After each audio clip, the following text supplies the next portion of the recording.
think about what type of lifestyle you want to have.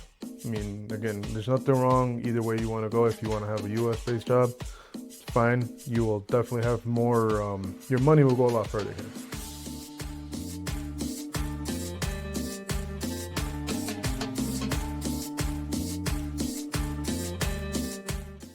Hola, hola. Welcome to the Viva la Mami podcast. I'm your host, Jessica Cuevas. And in today's episode, we will be sharing a lot about one of the biggest questions that you've asked me on Instagram, and based on people reaching out to me, whether if it's DMs, email, I've received a lot of questions about what do you do for work? How did you make the move to Mexico and securing a job? And so in today's episode, as part of the Living in Mexico series, we will be talking about that. This has been like the number one top question that y'all been asking me. And I have told you that I promise that I will dedicate a podcast episode so that we can answer some of your questions related to this topic. And so for the Living in Mexico series, I have Alex, my husband, and because, like I said, this experience, this new life in Mexico isn't just about me, it's about our family, and obviously Alex is a part of it as well. And so for today, we'll be talking about how to find a job in order to move to Mexico. So this has been a very interesting question because I feel like I haven't fully answered it out to the public just because you are the one that is employed in a traditional 9 to 5 for a US based company. But you have that sort of privilege in working remotely, first of all. Is it really a privilege though? I guess financially it probably is, right? But Yeah. I'm still stuck. I'm still stuck here at home. I mean, it's the same thing, different country. Wake up, clock in, do what I gotta do, and clock out and be with the family. Yeah, you're definitely still living the that American dream, right? Working 9 to 5. Always on the grind. Always on the grind. And I know that a lot of people have asked, like, what do you do for work that has allowed really us to live in the US? So initially, before we moved to Mexico, Jess had told me to maybe talk to my boss and see what, if it was even a possibility. And I did, right? But the thing is that he basically told me that we were on the Teams call, right? And then all of a sudden I had mentioned it. I was trying to bring it up. He cut me off, called me privately. He's like, do what you got to do. I don't want to know. Just do your work. So I'm like, okay. I told Jess, and that was pretty much like the green light for me. And yeah, I mean, we've been here ever since. I've been working at the same spot for the past 4 years, 4 years. Yeah, with the company, you've Yeah. been working Yeah. there for 4 years. And it's all been remote, and that it was something that his boss has always told you all about. This is a strictly remote job, even though with the company itself, depending on the position, it's hybrid or you have to be in office. Yeah. But with the type of position that he has the ability to work from home. And sometimes we do have to go into the office. We were just called into the office early October. So it's possibly like every 3 months, quarterly is when sometimes we have to go in, which is not too bad. I mean, Yeah. yeah. Yeah, I guess the last time you went to the office, we went to the US.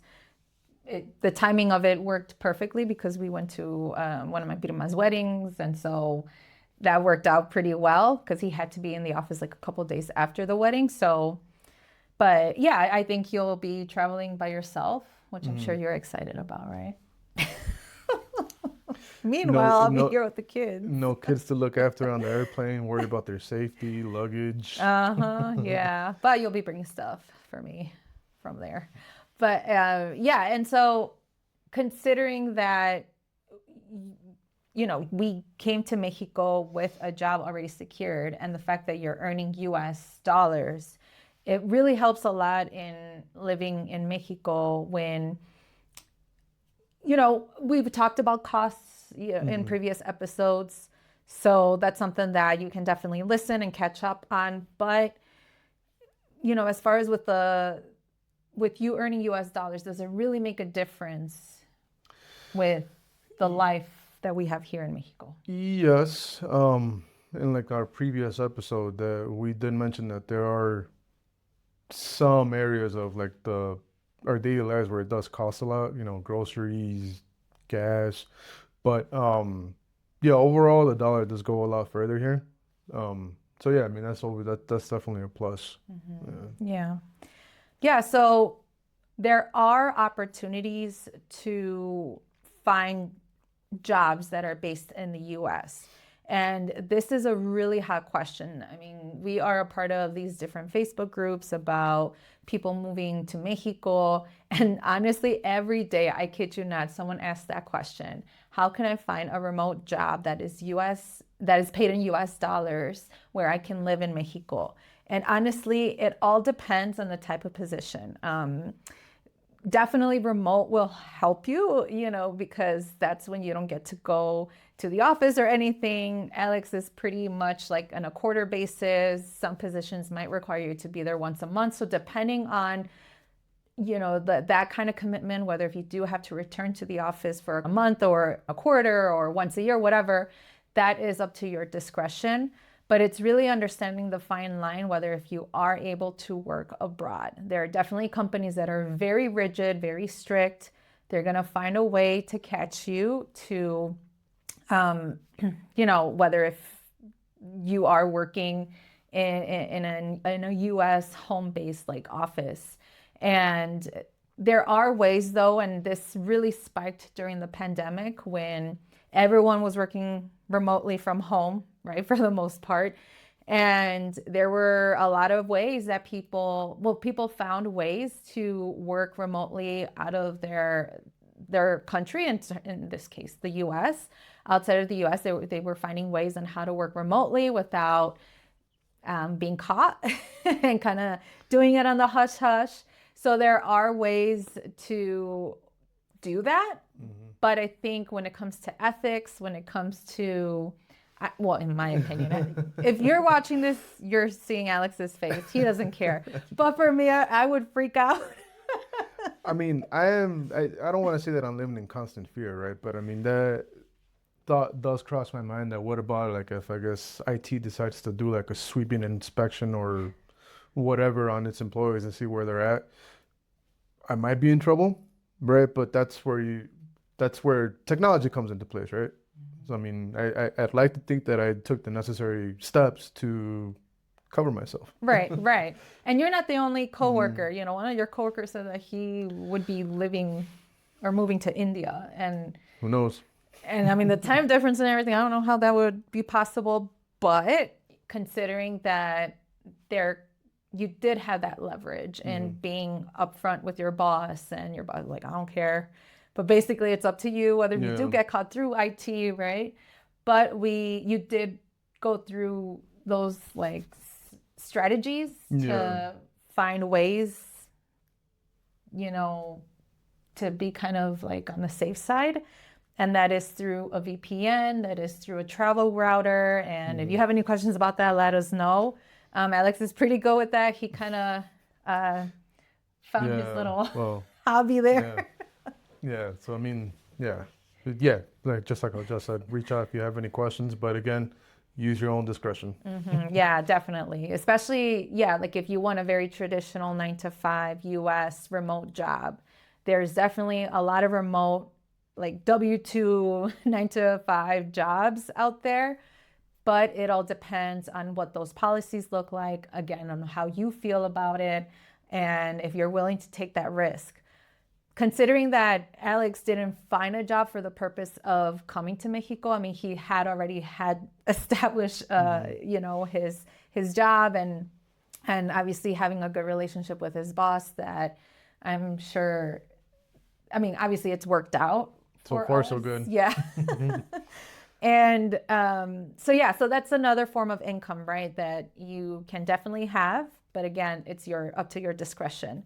Another way of finding employment in the case of like earning US dollars is to find contract work, to find freelance work, like a 1099 job that you can do remotely. So in my example, I have a freelance job that, I'm very blessed to have a big network of people that really care about me and vice versa, right? And so we kind of help each other out.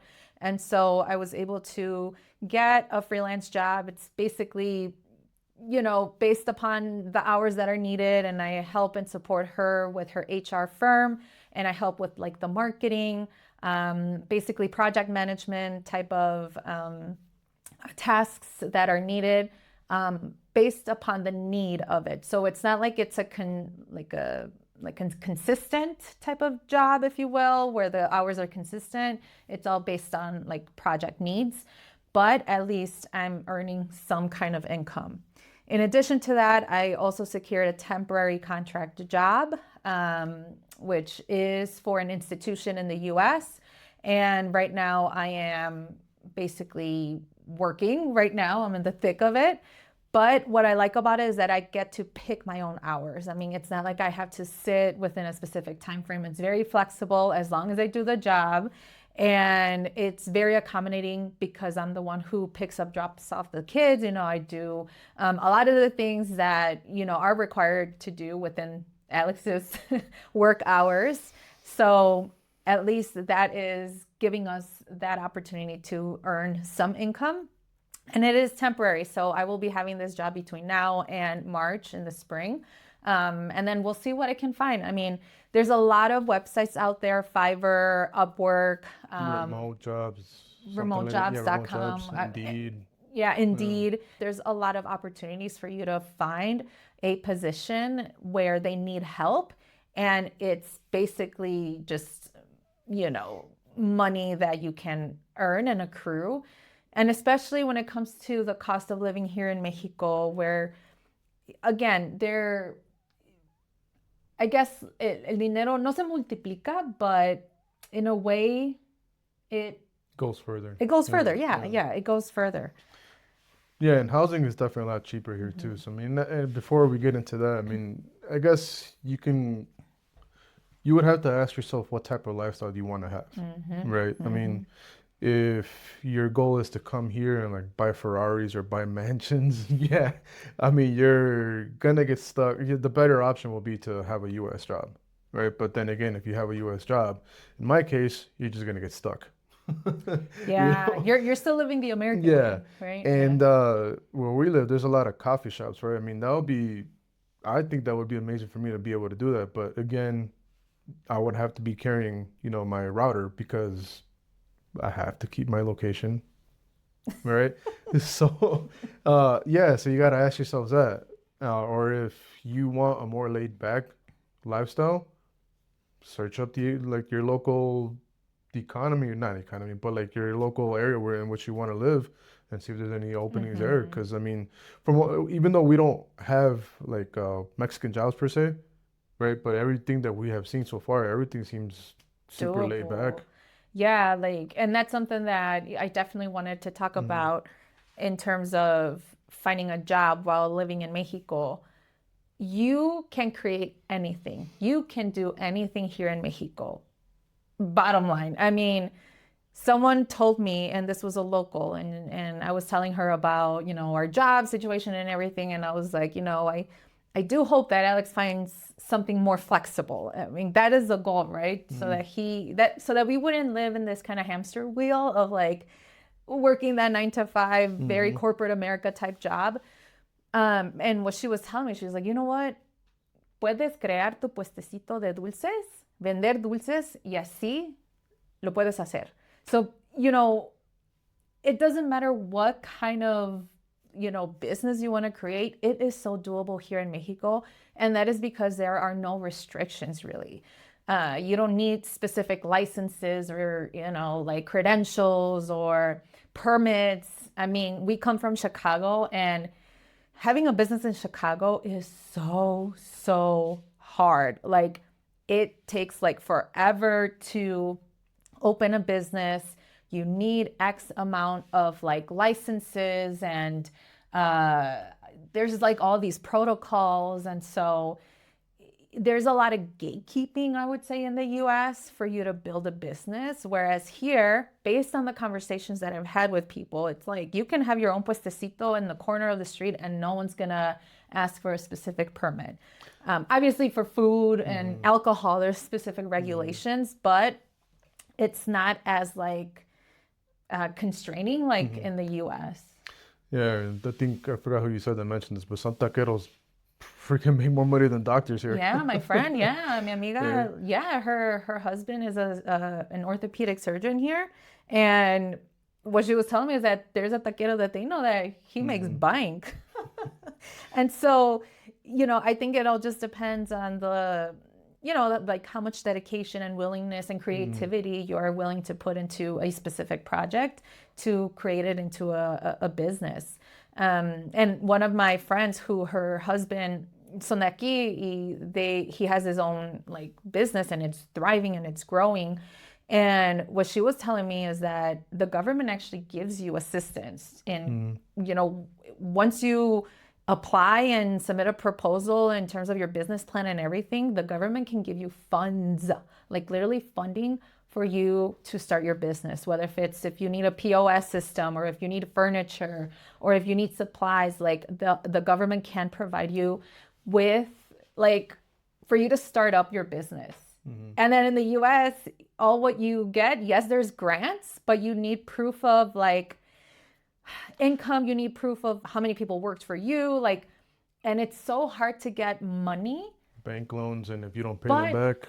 Yeah, and bank loans, like getting into debt is easy than receiving free money and starting up a business. And trust me, I know this because I have my business of my own. So yeah, it's very interesting that like there's a lot of gatekeeping in the US, but if you really want to make money here, there are definitely ways. Another form of making money is finding, using your own skills and utilizing it in Mexico. This is kind of similar in building in making your own business, but if you don't want it so formalized, you can do tutoring.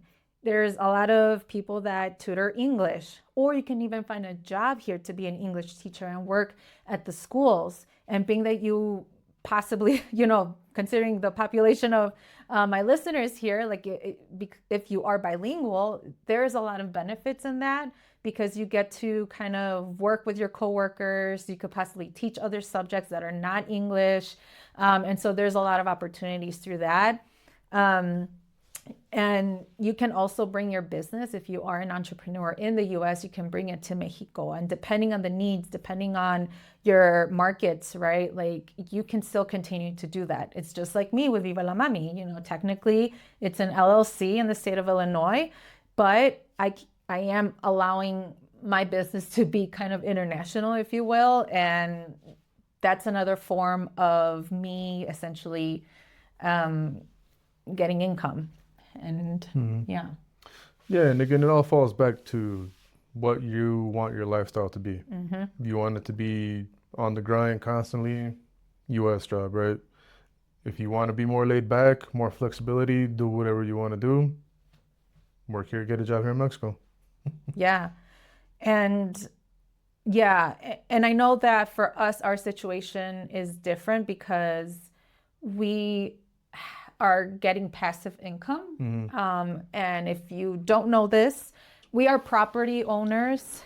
So we own a building in Chicago and we have 3 doors, right? So 3 units within that building and we get income from that.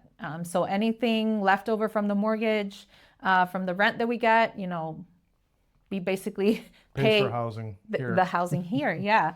And so if in case this is your goal and your plan to move to Mexico or abroad, wherever you end up deciding to want to move, think about other ways of getting money, not just being stuck in the 9 to 5, even though, yes, this is what Alex does and for a living, it's working so but far. it's working so far and it is keeping us afloat. but there are definitely ways of finding other streams of income. And that could be passive income like real estate. It could be, like the side hustles that we were talking about, creating your own puestecito, right? It could be tutoring. It could be just like consulting. Like, you never know. The sky is the limit. And oftentimes a lot of people are afraid for a little bit of change.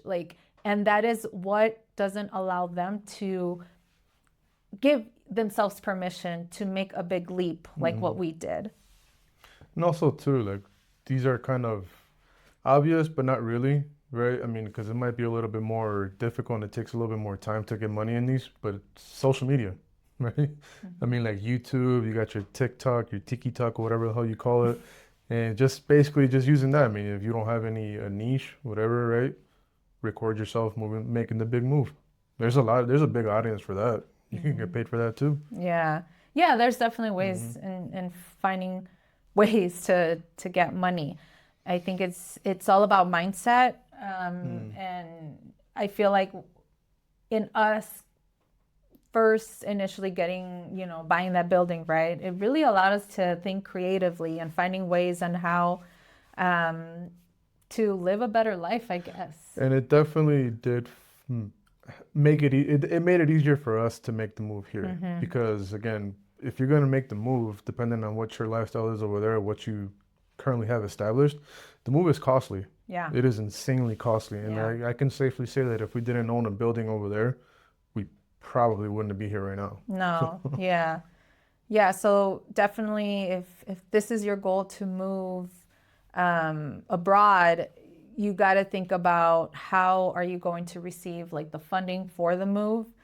This could be selling all of your things, and we definitely did that. Like, Alex made a lot of money through the Facebook market and selling our things. We did a garage sale. We sold things to friends and family, and we ended up donating the rest. But at least we know that we definitely got a lot of money, and that pretty much funded our trip, for the most part.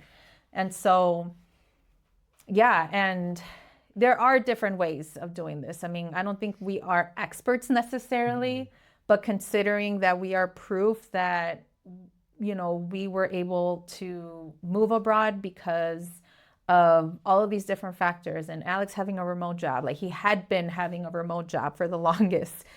Me, trying to find freelance contract work, my business, like there are different streams of income there, and the building that we own, like it really led us to have the opportunity to dream even bigger and make this move a reality. And so I hope that you don't feel stuck. There are ways to find, financial means. And going back to what Alex said, it all depends on what type of lifestyle you want to have. We would feel a lot richer if we were to choose a ranchito, like where our families are from, right? Like we would be making bank. Yeah. Or if we would have picked a smaller place. Yeah, right? Or a smaller place, or at least like like a house outside of like the main attractions and things like that. It's crazy just how affordable some of the housing here is. I mean, you could get yourself like a small, very nice 3-bed or like 2-bedroom place for like 8,000 pesos, which amounts to what, like $600? Yeah, around there somewhere. Yeah, and that's doable. Right. It all depends on the amenities. It all depends on what you're looking for. I think for us with this house, I think we wanted that close proximity to everything.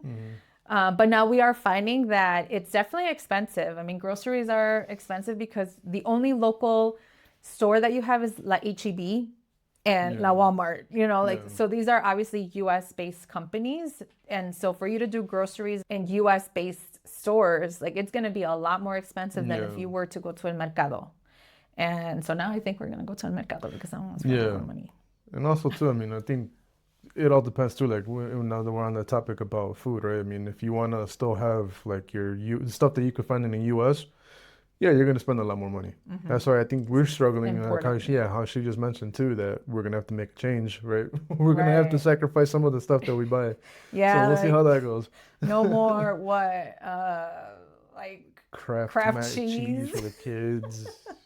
peanut butter Right. spread. Well, you could probably find that. Oh yeah, crema de maní you can find like Mexican Yeah. brands, but yeah. Again, it's you pick and choose, right? And again, we often limit ourselves in terms of, well, I only make X amount of money. How am I gonna be able to afford a move? Well, guess what? You can sell your things. Or I don't want to sell my house. Okay, well, guess what? You can rent your house. And so there's different ways. I think it's definitely just shifting that mindset and like think creatively and talk to your partner if you are in a partner relationship, or talk to your family or friends, like those that are willing to listen to you, and you're able to just like, I don't know, just like talk out loud in terms of what your dreams and goals and aspirations are. And through that, you can find the answers. But sometimes we limit ourselves through that because we feel like we think that the possible is impossible, I think. Yeah. I mean, yeah, for sure. I mean, don't live in fear, right? I mean, like I've said before, I mean, it's always better to know what is instead of what could have been, right? I mean, that's one of the biggest reasons why, like me specifically, we chose, or I just finally decided to make the move. Because before, I would always say, I don't want to leave Chicago, never that. But as you get older, you just want to experience more things, right? And you don't want to be in your old age and just be like, we should have done this when we had the chance, or when we were healthier, when whatnot, right? So, I mean, if you have the capacity, if you're healthy, I mean, if you have a decent amount of savings, if you want to leave, do it. Yeah. Yeah. YOLO, I know no one uses that anymore. Think about that Nike saying, just do it, right? So, yes. And one of the things that doesn't make us feel like fearful in terms of sustaining ourselves here on an economic standpoint is that we are dual citizens. If Alex decides to quit his job, guess what? León is a booming city in the automotive industry, and that's where Alex comes from. yeah. So guess what? He can find a job here. And those are the benefits of being a dual citizen. Even for me, like I can find any like position here, whether if it's administrative or education, because I come from that background. And so in a way, like it doesn't make me feel like conflicted or restricted in terms of, having a job or being employed, because we can always find a job in Mexico because we are dual citizens. And so if you have any interest in becoming a dual citizen, and if you are of Mexican heritage, whether if it's your parents or even your grandparents, because there's a way to work around that, I will be hosting a free masterclass. It is only going to take 30 minutes long, promise, because I know we're all busy as mamas, as parents. And so in this masterclass, you are going to find how you can get dual citizenship in Mexico. So I will link the registration page in the show notes or in the description of this YouTube channel. And that way you can sign up. It will be on Thursday, November 13th at 7 p.m. Central Time. So Alex, what is one tip of advice that you can give to someone who is afraid to make a change because they feel conflicted or restricted with their job, and they think that they will not find a job so that they can achieve their dreams of moving to Mexico or anywhere else besides the US? Again, it all goes back to what I said earlier, right? Just think about what type of lifestyle you want to have. I mean, again, there's nothing wrong either way you want to go. If you want to have a US-based job, it's fine. You will definitely have more, your money will go a lot further here, right? Or if you choose to have more freedom, more flexibility, then get a job here in Mexico. Yeah, I mean, I'm sure that you'll be highly sought out after if you decide to go the route of being employed here in Mexico as opposed to US. Yeah. Yeah, you still feel like you're in the US, right? I do. Yeah. I really do. Yeah. But I mean, again, our situation is different, right? I mean, we have to pay for the kids' tuition and all their stuff, so. Yeah. Yeah, and we just got here. We definitely want to feel a sense of stability and again, we don't know if we're going to live here long term yet, but we are in the process of looking for a possible house. And with that in itself, we have to show this amount of income.